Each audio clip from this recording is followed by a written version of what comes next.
Learning about neurodivergence late in life is important because it can save your life.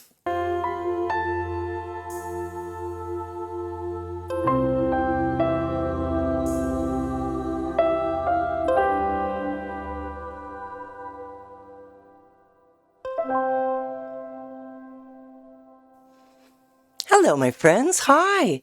Hi, it's so nice to see you. My name is Arlene Bishop. I am a performing singer-songwriter, and I'm here in my studio, figuring out what it means to be a late diagnosed autistic person with ADHD. I only found out 2 years ago. 2 years ago, autistic, 1 year ago, ADHD. Lots of learning. And I'm sharing it with you because the late in life part is really important.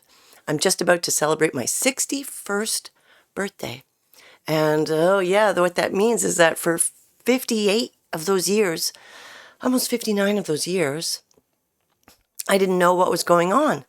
And I really battled in a lot of different ways. I battled to survive sometimes in a big way. So this episode today, hello, if you're here for the first time, you've joined us for what is going to be a trigger warning episode. I am going to ask the editor, Arlene, later editor, can you lower the lights when we're getting to the trigger part, okay? It won't be there for a little while, and don't worry, I am going to offer some solutions. What I want to talk about is RSD, rejection, sensitivity, dysphoria. Hey, am I going to edit that out? I don't think so.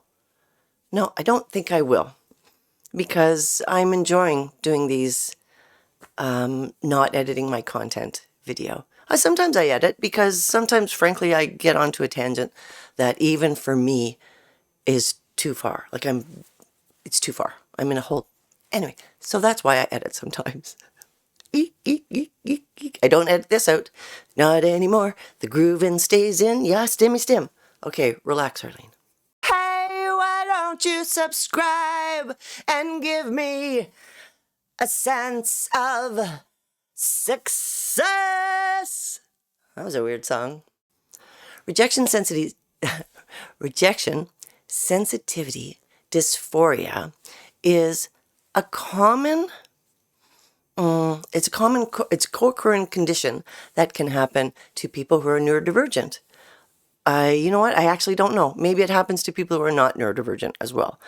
But I know that it happens to people who are autistic and who have ADHD.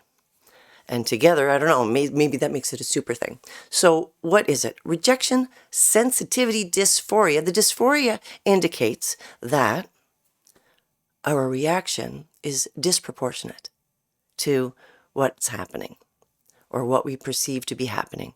The dysphoria means that we're not in control of what happens to our emotions. Our emotions start running away with themselves. Is that a thing that emotions do? So the rejection sensitivity, rejection, I mean, it's obvious when we say things like, you're fired, or I want a divorce. That's rejection. Or I don't want to date you anymore. Or, you smell, leave. Those are rejections. Those, I mean, obviously people feel those. Some people feel them more easier. Some people, it can roll off their backs. God, I always wanted to be one of those people that could just roll off the back. Because those big life events, of course, they're very upsetting. But there are little tiny little daily things that happen. And when we are undiagnosed, those things are really serious. When we're little, when we start out, and we're just this big, when we're just tiny, when we're just this big, we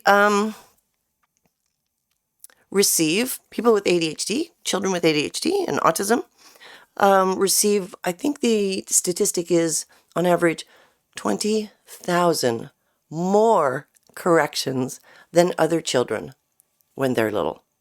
And you know the corrections, right? The sit still, be quiet, quiet down, settle down. Now's not the time. Stop dragging your feet. Lift your feet up, please. Can you please just walk in a straight line? Can you please pay attention? Hello, look at me. Shake hands when you meet somebody for the first time. Show some respect. All of that stuff. All those criticisms, they add up. And we start training ourselves, of course. Then as we get older, we start perceiving those, we can start seeing those criticisms come in advance. We develop a kind of radar. Because it's a drag, right? It's a drag to always be in trouble. As a real drag to always be in trouble. So we develop a certain kind of vigilance, a certain kind of radar to understand what's happening. You know that this is true.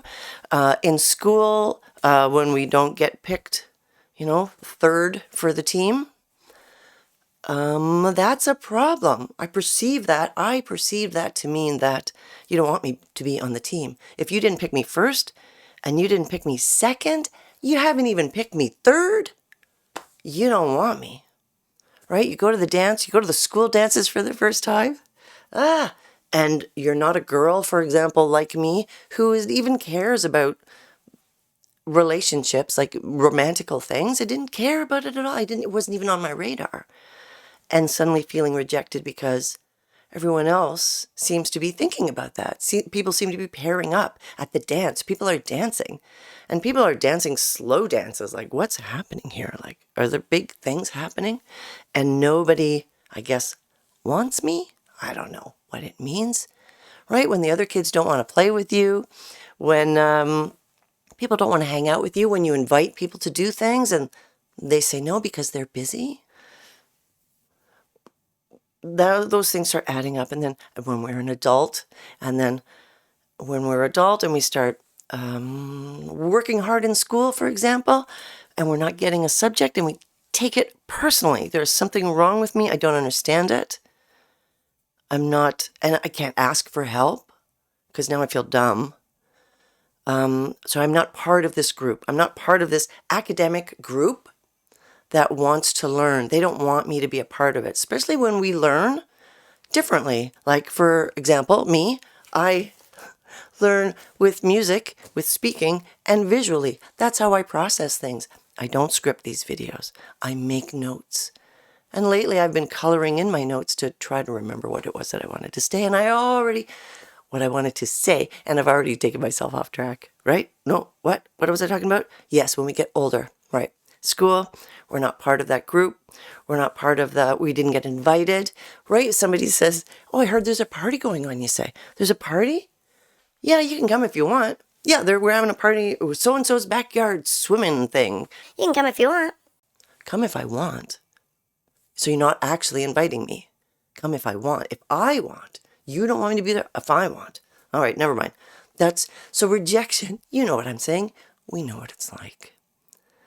We get crushes on people and they don't want to be with us. They don't reciprocate. That's rejection. It's hard. We want a job. We put out interviews. We get rejected. Those things are real rejections. But when we're an adult, the dysphoria comes into the smaller kinds of, are they rejections? I was going to go out and have a beautiful day today. I made big plans. I'm going to do this, that, and the other thing. And now it's raining and my day is ruined and I'm not allowed to have good days. That's a rejection. I know, it sounds goofy. Right? The people over there in that apartment building, they're watching the game and they're cheering. They're having fun. They don't even know me, but they didn't invite me.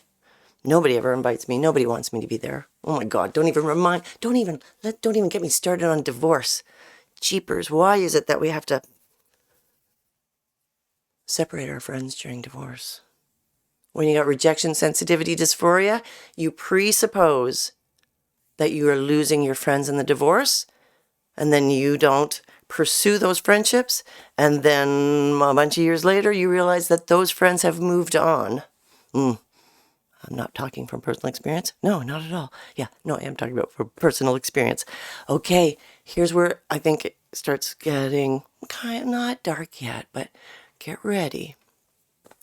Learning about neurodivergence late in life is important because it can save your life. It saved my life. It saved my life. Because, it just gets to be too much. 59 years of being, what do you call it? From nowhere. Like there's a, no, I'm not gonna, I would say sabotage, let's say. Sabotaged by feelings of rejection. And so I don't want to go forward. I don't want to risk. Last time I felt like they didn't want me to be there. So I don't have the confidence to go out and try new things with new people. That's a sad thing. That's a drag. Ready? I'm now going to tie some things together.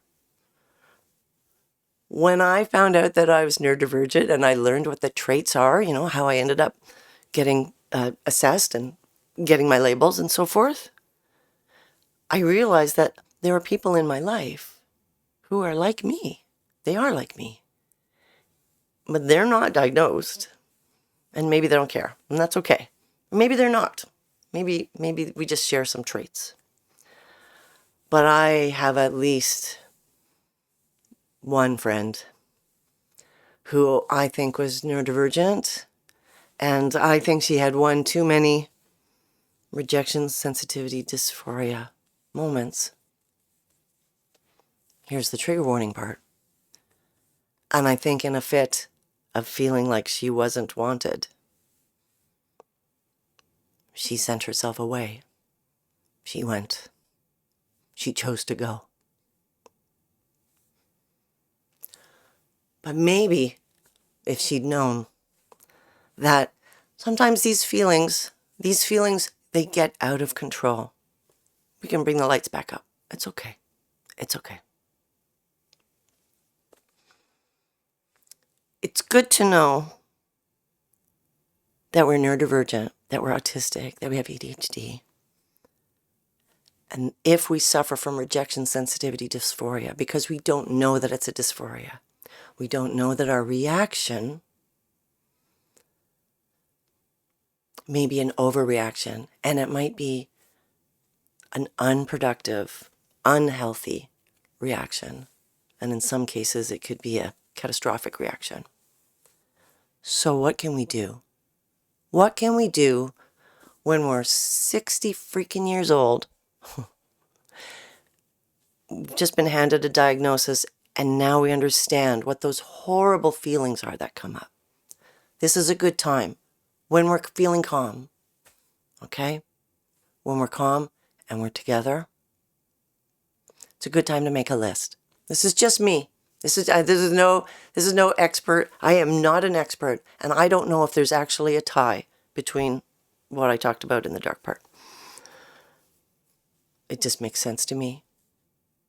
So here's what I did and do. I have a list, and my list says, I'm loved. And these are the people who love me. And I love people, and these are the people that I love. It's a reminder that I actually do have positive feelings, I hate to call them positive because negative, feelings, positive, negative, whatever. What I meant to say is less painful, nice feelings, a nice feeling. Let's say it's a reminder that I have a place in the world, that I belong to other people and other people belong to me, and that I will be noticed if I'm gone. That's important to remember. Remember that we have a place here. Okay? Another thing that I like to do, I'm checking my notes.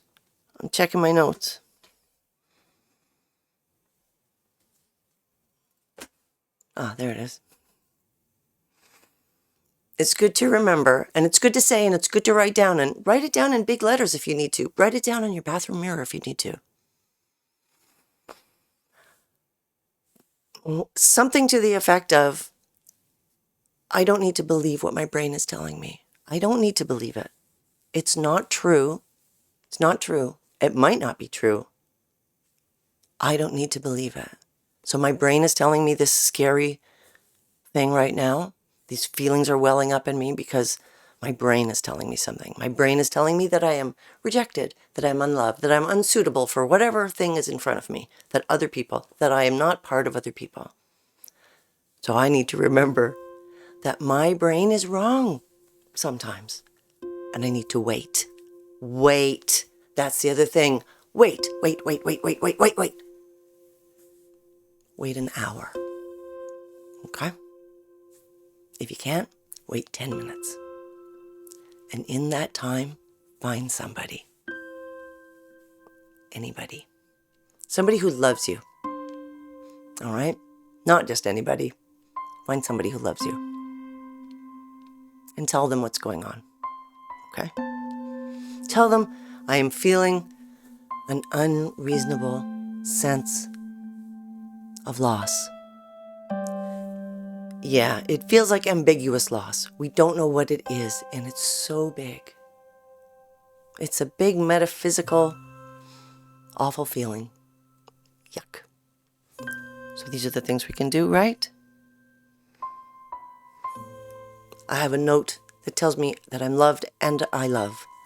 I have a note that reminds me that my brain is wrong sometimes, and I just need to wait.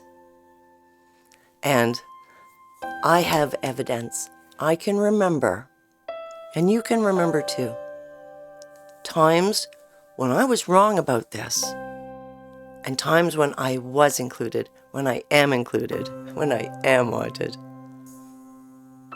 Those are just some of my solutions. You know what? It's always a good idea to have a drink of water and to have something to eat. Have a little protein. It is hard to negotiate anything in life when we don't have fuel to operate on. Then, let's take some time for quiet and meditate. Okay? And then be good to ourselves. And let's refer to another list that we made of things that we do that are good for us and they feel good. And we can take care of ourselves. And yeah, this is how it goes. This is what my channel is about, I guess. I'm just trying to figure out, after 60 years, I came up with some coping mechanisms. Some of them work. But now that I know what the labels are, I know how to apply things maybe a little better. I don't know if that's true, but I do want to share it with you, and I hope it helps.